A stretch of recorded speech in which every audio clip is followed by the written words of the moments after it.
Você está ouvindo o audiobook de Revista Espírita de 1858, de Allan Kardec. Agora, você vai ouvir o capítulo 53. Junho.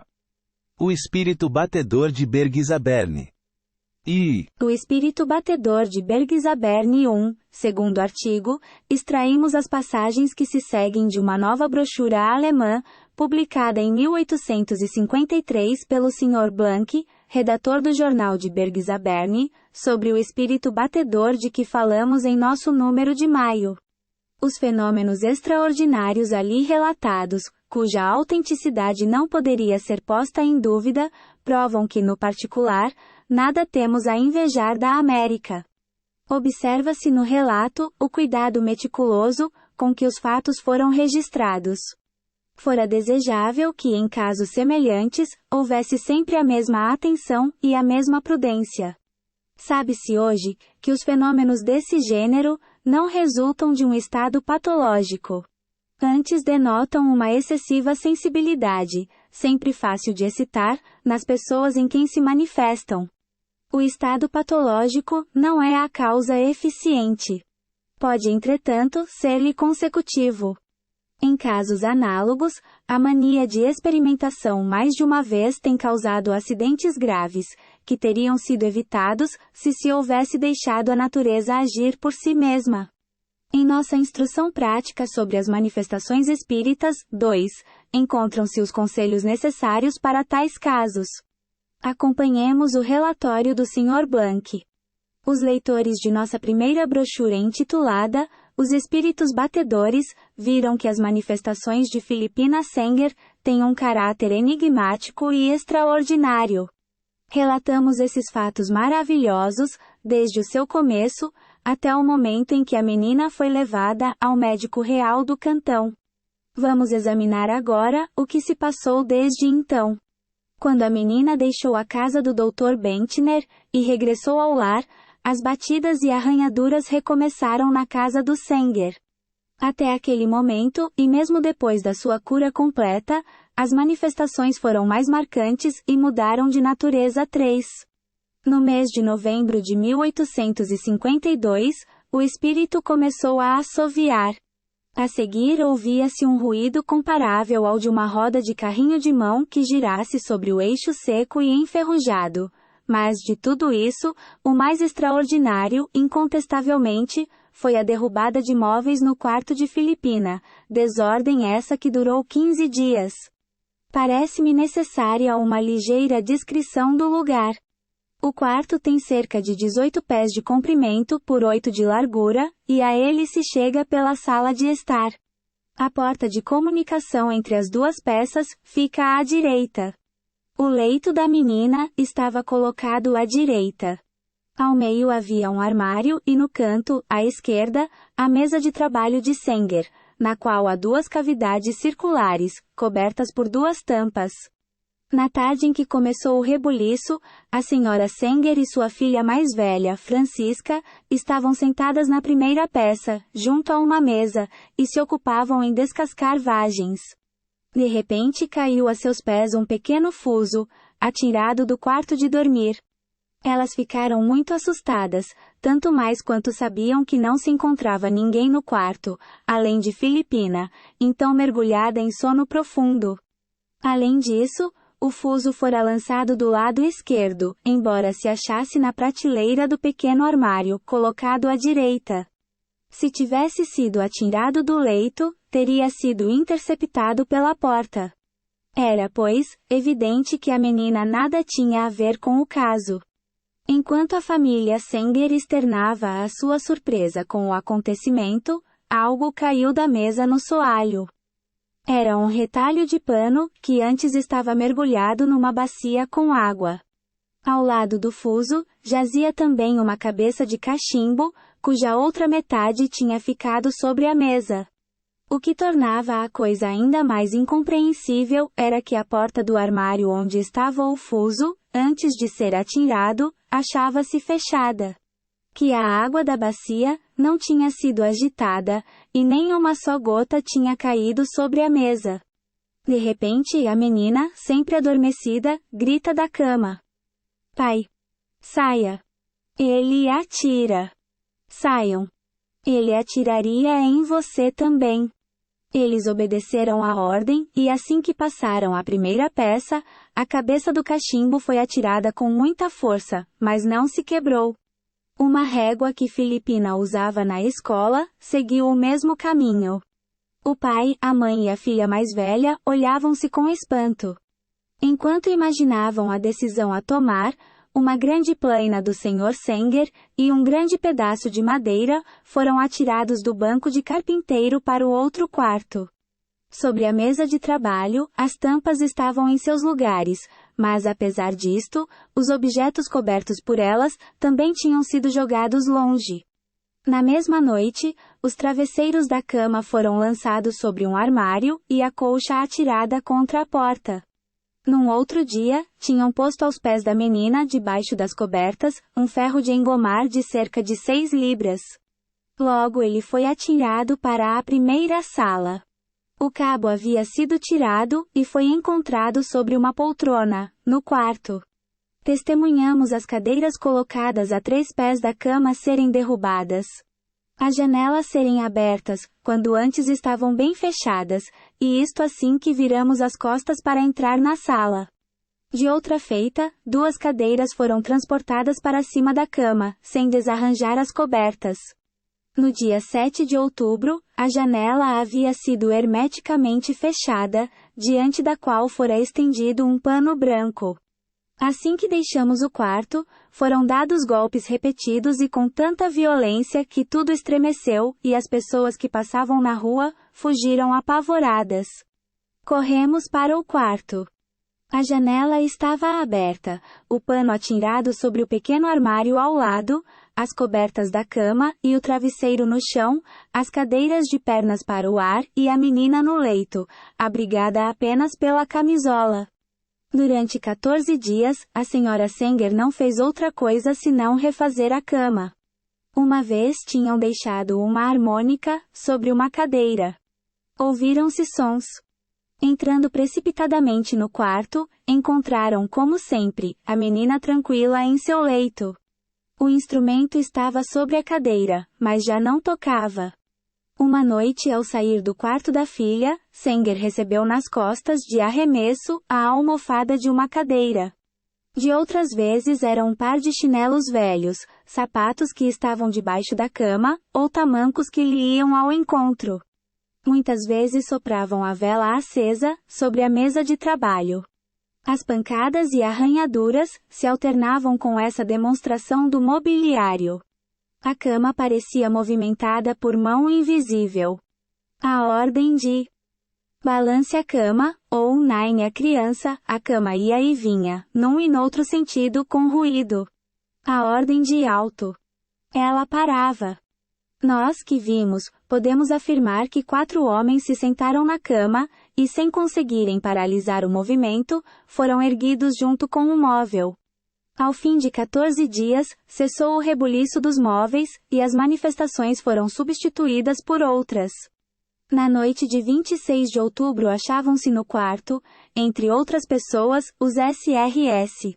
Louis Soene, licenciado em Direito, e o capitão Simon, ambos de Wissembourg, bem como o Sr. Sivert de Bergizaberne. Nesse momento, Filipina Sanger encontrava-se mergulhada em sono magnético 4. O Sr. Sivert apresentou-lhe um papel contendo cabelos, para ver o que ela faria com eles. Ela abriu o embrulho, sem entretanto descobrir os cabelos. Aplicou-os sobre as pálpebras fechadas. Afastou-os como que para examiná-los à distância, e disse: Eu bem queria saber o que está neste embrulho. São cabelos de uma senhora que não conheço. Se ela quiser vir, que venha. Não posso convidá-la, pois não a conheço. Ela não respondeu às perguntas dirigidas pelo Sr. Sivert, mas, tendo colocado o papel na palma da mão, a estendia e virava, e o papel continuava suspenso. Depois o colocou na ponta do indicador, e durante muito tempo fez a mão descrever um semicírculo, dizendo: Não caia. E o papel ficava na ponta do dedo. Depois a ordem de, agora caia. Ele se destacou, sem que ela tivesse feito o menor movimento para lhe determinar a queda. Súbito, voltando-se para a parede, disse: "Agora quero pregar-te à parede." E ali colocou o papel que ficou colado durante aproximadamente 5 a 6 minutos, depois do que o retirou. Um exame minucioso do papel e da parede não permitiu descobrir nenhuma causa da aderência. Parece-nos um dever advertir que o quarto estava perfeitamente iluminado, o que permitia verificar todas essas particularidades com exatidão. Na noite seguinte deram-lhe outros objetos: chaves, moedas, cigarreiras, relógios, anéis de ouro e de prata. Todos, sem exceção, ficavam suspensos à sua mão. Notou-se que a prata aderia mais facilmente que as outras substâncias, pois houve dificuldade em retirar-lhe as moedas, e tal operação causou-lhe dor. Um dos mais curiosos fatos nesse gênero foi o seguinte. Sábado 11 de novembro, um oficial presente deu-lhe sua espada com o talabarte, no todo pesando 4 libras. Constatou-se que tudo ficou suspenso ao dedo da médium, balançando-se durante muito tempo. O que não é menos singular é que todos esses objetos, fosse qual fosse a matéria, também ficavam suspensos. Tal propriedade magnética comunicava-se, por simples contato das mãos, às pessoas suscetíveis da transmissão do fluido. Disto tivemos vários exemplos. Um capitão, o cavaleiro de Zentner, então servindo na guarnição de Bergizaberne, testemunhou esses fenômenos e teve a ideia de colocar uma bússola perto da menina, para observar as variações. Na primeira tentativa, a agulha fez um desvio de 15º, mas nas outras ficou imóvel, embora a menina a segurasse numa das mãos, acariciando-a com a outra. Esta experiência provou que tais fenômenos não se poderiam explicar pela ação do fluido mineral, mesmo porque a atração magnética não se exerce indiferentemente sobre todos os corpos. Habitualmente, quando a pequena sonâmbula se dispunha a começar a sessão, chamava para o quarto todas as pessoas presentes. Ela dizia apenas: "Venham. Venham." Ou então deem. Deem. Muitas vezes, só se tranquilizava quando todos, sem exceção, estavam junto ao seu leito. Então pedia com solicitude e impaciência um objeto qualquer, e assim que lhe o entregavam, este se ligava a seus dedos. Frequentemente acontecia que 10, 12 ou mais pessoas estivessem presentes, e cada uma lhe apresentasse vários objetos. Durante a sessão, ela não admitia que lhe tomassem nenhum deles. Parecia preferir os relógios. Abria-os com muita habilidade, examinava o movimento, fechava-os, e os colocava próximo para examinar outra coisa. Por fim, devolvia a cada um o que lhe havia sido entregue. Examinava os objetos com os olhos fechados, e jamais lhes confundia o dono. Se alguém estendesse a mão para receber o que lhe não pertencia, ela o repelia. Como explicar essa distribuição múltipla, e sem erros, a tão grande número de pessoas? Em vão se tentaria que fizesse o mesmo com os olhos abertos. Terminada a sessão, e retiradas as pessoas estranhas, recomeçavam as pancadas e arranhaduras, momentaneamente interrompidas. Acrescente-se que a menina não queria que ninguém ficasse aos pés da cama, junto ao armário, onde o espaço entre os móveis era apenas de cerca de 1 pé. Se alguém aí se colocasse, afastava-o por meio de gestos. Se teimassem, ela demonstrava uma grande inquietação, e com gestos imperiosos mandava que saíssem do lugar. Uma vez advertiu aos assistentes de que jamais ocupassem aquele lugar proibido, porque, dizia, não queria que sobreviesse uma desgraça a alguém. Este aviso foi tão peremptório, que ninguém o esqueceu daí por diante. Depois de algum tempo, as batidas e arranhaduras, juntou-se um zumbido comparável ao som produzido por uma corda grossa de contrabaixo. Uma espécie de assovio se misturava a esse zumbido. Se alguém pedisse uma marcha ou uma dança, logo era atendido o seu desejo. O músico invisível mostrava-se muito complacente. Por meio das arranhaduras, chamava nominalmente as pessoas da casa ou os estranhos presentes. Todos compreendiam facilmente a quem era dirigido o apelo. A esse chamado, a pessoa designada respondia sim, para dar a entender que sabia tratar-se dela mesma. Então era executado em sua homenagem, um trecho de música, que por vezes provocava cenas cômicas. Se outra que não a pessoa indicada respondesse sim, o raspador fazia compreender por um não, expresso a seu modo, que nada lhe tinha a dizer naquele momento. Estes fatos se produziram pela primeira vez, na noite de L0 de novembro, e continuaram até o presente. Eis como procedia o espírito batedor, para designar as pessoas. Há muitas noites se havia notado que, ao fazer um pedido para que fizesse tal ou qual coisa, ele respondia por um golpe seco, ou por uma arranhadura prolongada. Assim que o golpe era dado, o batedor começava a executar aquilo que se desejava. Quando, ao contrário, ele arranhava, não satisfazia o pedido. Então um médico teve a ideia de tomar o primeiro ruído por um sim, e o segundo por um não, e desde então, essa interpretação sempre se confirmou. Notou-se também que por uma série de arranhões mais ou menos fortes, o espírito exigia certas coisas das pessoas presentes. À custa de atenção, e observando a maneira por que se produzia o ruído, pôde-se compreender a intenção do batedor. Assim, por exemplo, o velho Sanger contou que certa manhã, ainda pela madrugada, ouvira ruídos modulados de certa maneira. Embora de início não tivesse ligado a eles nenhum significado, notou que não cessavam enquanto se achasse na cama, pelo que entendeu o sentido. Levanta-te.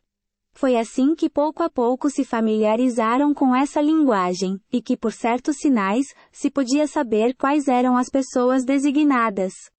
Chegou o aniversário do dia, em que o espírito batedor se havia manifestado pela primeira vez. Muitas mudanças se haviam operado no estado de Philipina Sanger. Continuavam as pancadas, as arranhaduras e o zumbido, mas a todas essas manifestações juntou-se um grito especial, que ora parecia de um ganso, ora de um papagaio ou de qualquer outra ave grande. Ao mesmo tempo, ouvia-se uma espécie de repicar na parede, semelhante ao ruído produzido pelas bicadas de um pássaro. Nesse período Philipina falava muito durante o sono, e sobretudo parecia preocupada com um certo animal, semelhante a um papagaio, que ficava ao pé do leito, gritando e dando bicadas na parede. Quando desejávamos ouvir o papagaio, ele soltava gritos agudos. Várias perguntas foram feitas, tendo como resposta gritos do mesmo gênero. Algumas pessoas pediram que dissesse cacatuins, e foi ouvida distintamente a palavra cacatuins, como se pronunciada pela própria ave 5. Silenciaremos sobre fatos menos interessantes, limitando-nos a relatar aquilo que há de mais importante, no que diz respeito às modificações sobrevindas ao estado físico da menina. Algum tempo antes do Natal, as manifestações se renovaram com mais energia. Os golpes e as arranhaduras tornaram-se mais violentos e duravam mais tempo. Mais agitada que de costume, muitas vezes Philipina pedia para não dormir em sua cama, mas na dos pais. Ela rolava no seu leito, clamando: "Não posso mais ficar aqui. Vou sufocar. Eles vão encerrar-me na parede. Socorro!" E a calma só se restabelecia quando a transportavam para outra cama. Apenas aí se encontrava, ouviam-se no alto pancadas muito fortes, como se viessem do sótão, e como se um carpinteiro martelasse o vigamento. Por vezes eram mesmo tão fortes que abalavam a casa. As janelas eram sacudidas, e as pessoas presentes sentiam o solo tremer sob os pés. Outras vezes pancadas semelhantes eram dadas na parede, perto da cama. As perguntas eram, como de hábito, respondidas pelas pancadas, sempre alternadas com as arranhaduras. Os fatos que se seguem, não menos curiosos, reproduziram-se inúmeras vezes. Quando havia cessado o ruído, e a menina repousava em sua caminha, Com frequência, havíamos prosternar-se, juntar as mãos, de olhos fechados, virar a cabeça para todos os lados, às vezes para a direita e às vezes para a esquerda, como se algo de extraordinário tivesse atraído sua atenção. Um amável sorriso então aparecia em seus lábios. Dir-se-ia que se dirigisse a alguém. Estendia as mãos, e pelo gesto, depreendia-se que apertava as mãos de amigos e conhecidos. Também se via, depois de cenas tais, recair na sua atitude súplice, juntar novamente as mãos, curvar a cabeça até tocar as cobertas, depois endireitar-se e derramar lágrimas. Então suspirava, e parecia orar com grande fervor. Nesses momentos seu rosto se transformava. Ficava pálida, e adquiria a expressão de uma mulher de 24 a 25 anos. Por vezes tal estado durava cerca de meia hora, durante a qual só dizia pancadas, arranhaduras, zumbidos e gritos cessavam até que ela despertasse. Então o batedor novamente se fazia ouvir, procurando executar áreas alegres, a fim de dissipar a penosa impressão deixada na assistência. Ao despertar, a menina achava-se muito abatida. Apenas podia levantar os braços, e os objetos que lhe eram apresentados, não ficavam mais suspensos em seus dedos. Curiosos para saber o que experimentara, interrogaram-na várias vezes. Somente após reiterados pedidos, foi que se decidiu a contar que tinha visto conduzir e crucificar o Cristo no Gólgota. Que a dor das santas mulheres prosternadas ao pé da cruz, e a crucificação, lhe haviam produzido uma impressão indescritível. Também tinha visto uma porção de mulheres e de virgens vestidas de preto e mocinhas, com longos vestidos brancos percorrendo em procissão as ruas de bonita cidade, e por fim, viu-se transportada a uma vasta igreja, onde assistiu a um serviço fúnebre. Em pouco tempo o estado de Philipina Senger mudou a ponto de causar apreensão quanto à sua saúde, porque, estando desperta, divagava e sonhava em voz alta.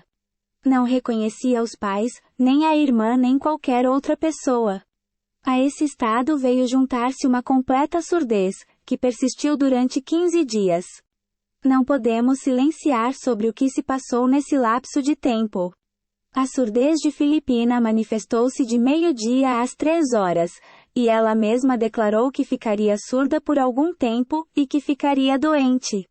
O que há de singular, é que por vezes recobrava a audição durante cerca de meia hora, com o que se mostrava contente. Ela própria predizia o momento em que ensurdeceria, e em que recuperaria a audição. Uma vez, entre outras, anunciou que à noite, às 8h30, ouviria claramente durante meia hora. Com efeito, a hora predita voltou a ouvir, o que durou até às 9 horas. Durante a surdez, os traços se lhe alteravam. O rosto tomava uma expressão de estupidez, que perdia assim que voltava ao estado normal. Nada então a impressionava. Ela ficava sentada, olhando os presentes fixamente e sem reconhecê-los. Ninguém podia fazer-se compreender senão por sinais, aos quais em geral não respondia, limitando-se a fitar os olhos na pessoa que lhe dirigia a palavra. Uma vez agarrou pelo braço um dos presentes, e lhe perguntou, enquanto o empurrava: "Quem és tu?" Nessa situação, ficava por vezes mais de hora e meia imobilizada na cama. Seus olhos meio abertos paravam num ponto qualquer. De vez em quando giravam à direita e à esquerda, depois voltavam ao mesmo ponto. Toda a sensibilidade parecia então embotada. O pulso apenas batia, e quando se colocava uma luz diante de seus olhos, não fazia nenhum movimento. Dir-se-ia morta.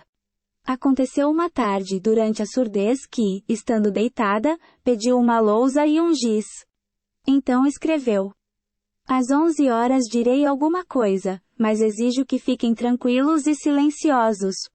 Depois destas palavras acrescentou 5 sinais semelhantes à escrita latina, mas que nenhum dos presentes pôde decifrar.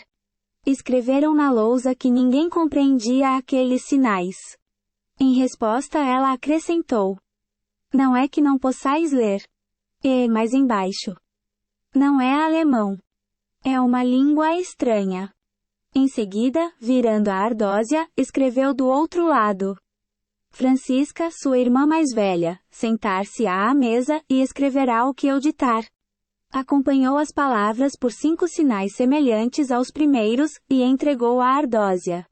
Notando que os sinais não eram ainda compreendidos, pediu novamente a lousa, e acrescentou. São ordens particulares. Um pouco antes das 11 horas, disse. Ficai tranquilos. Que todos se sentem e prestem atenção. E ao soarem as 11, caiu no leito, e entrou em sono magnético habitual. Alguns instantes depois, começou a falar, e isto durou, ininterruptamente, cerca de meia hora. Entre outras coisas declarou que durante o ano em curso produzir-se-iam fatos que ninguém poderia compreender, e que seriam infrutíferas todas as tentativas feitas para explicá-los. Durante a surdez da jovem Sanger, renovaram-se algumas vezes o rebuliço dos móveis, o inexplicável abrir das janelas, o apagar das luzes sobre a mesa de trabalho. Aconteceu uma noite que 2 bonés que estavam pendurados num cabide do quarto de dormir, foram atirados sobre a mesa do outro quarto, e entornaram uma xícara cheia de leite, espalhando-o pelo chão. As pancadas desferidas na cama eram tão violentas, que ela se deslocou de seu lugar. Outras vezes até a cama se desmontava ruidosamente, sem que, entretanto, se tivessem ouvido as pancadas. Como ainda houvesse pessoas incrédulas, ou que atribuíam essas ocorrências a uma brincadeira da menina que, em sua opinião, batia e arranhava com os pés, ou com as mãos, apesar de que os fatos tivessem sido verificados por mais de 100 testemunhas, e se tivesse constatado que a menina mantinha os braços estendidos sobre as cobertas enquanto se produziam os ruídos, o capítulo Zentner imaginou um meio de convencê-las. Mandou vir da caserna 2 cobertores muito grossos, os quais foram postos um sobre o outro, e ambos envolveram o colchão e os lençóis da cama.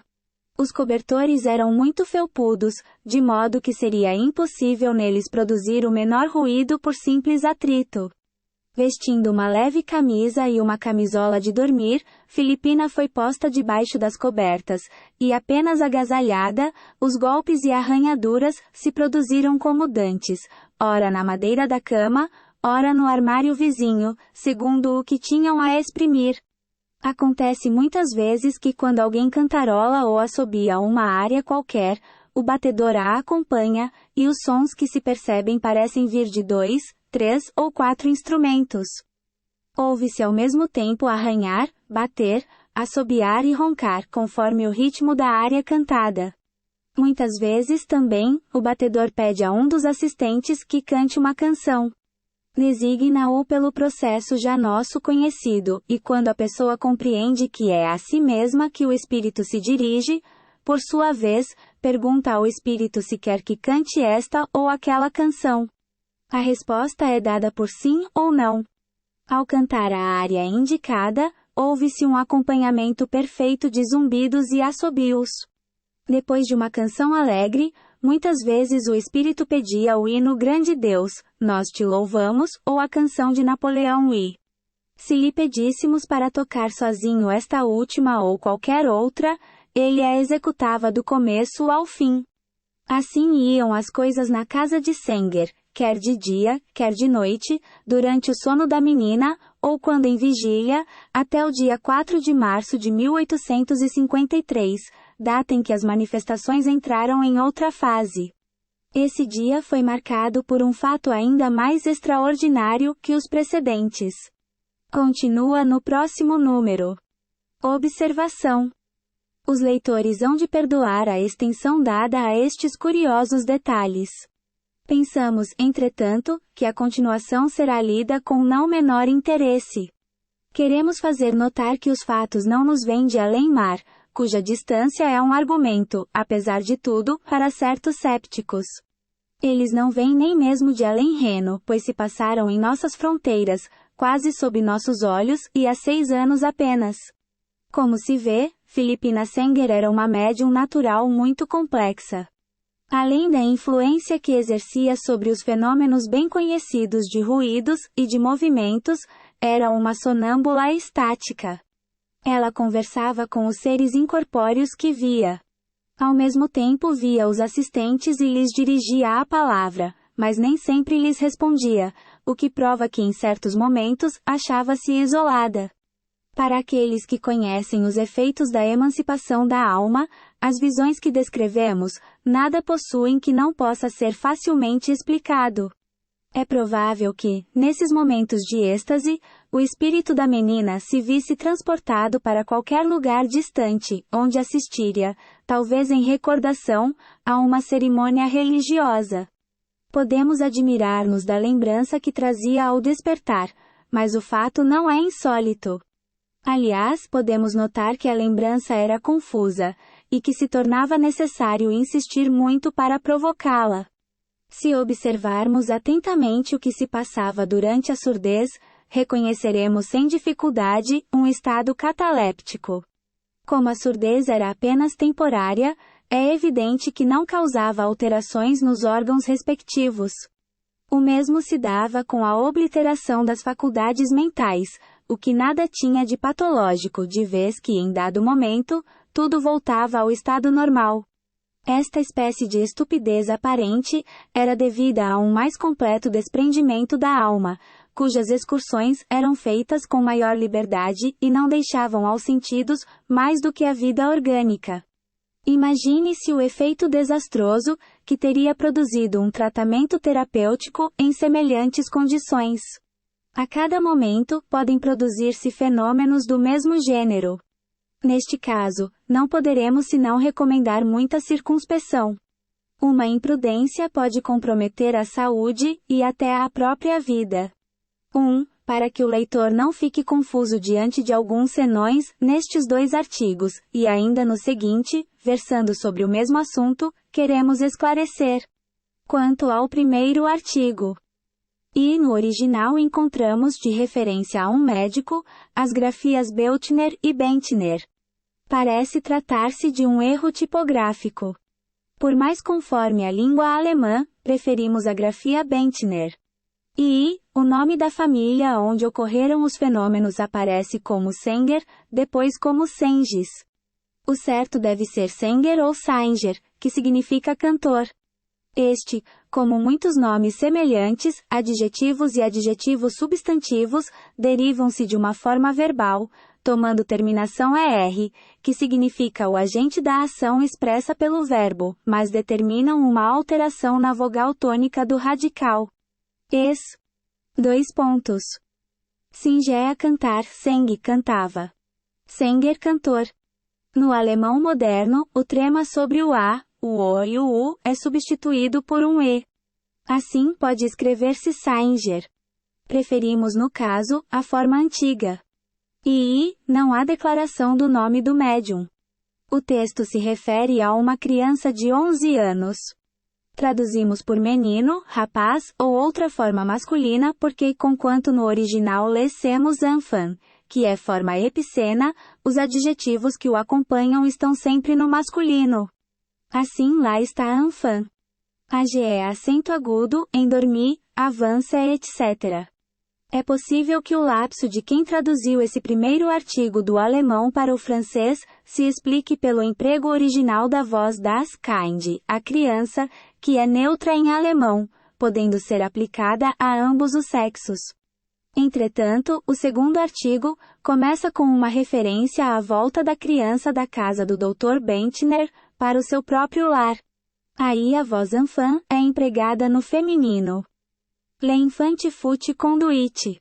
Mais adiante, há uma referência à cura de la jeune fille, e seu nome é declinado, Philippine Sänger, conforme a grafia francesa. Tudo, pois, leva a crer que houve um equívoco cometido pela pessoa que traduziu o primeiro artigo do alemão para o francês.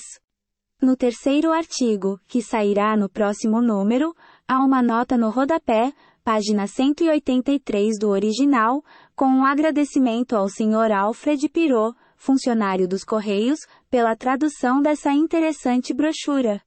Como porém se vê claramente no início do segundo artigo, o relato é extraído de uma nova brochura alemã, cuja citação é continuada no terceiro. Está visto, pois, que havia uma primeira brochura, e assim, o lapso quanto ao nome do médium, não se deve ao tradutor citado linhas acima, nem à nossa versão brasileira, já corrigida neste volume.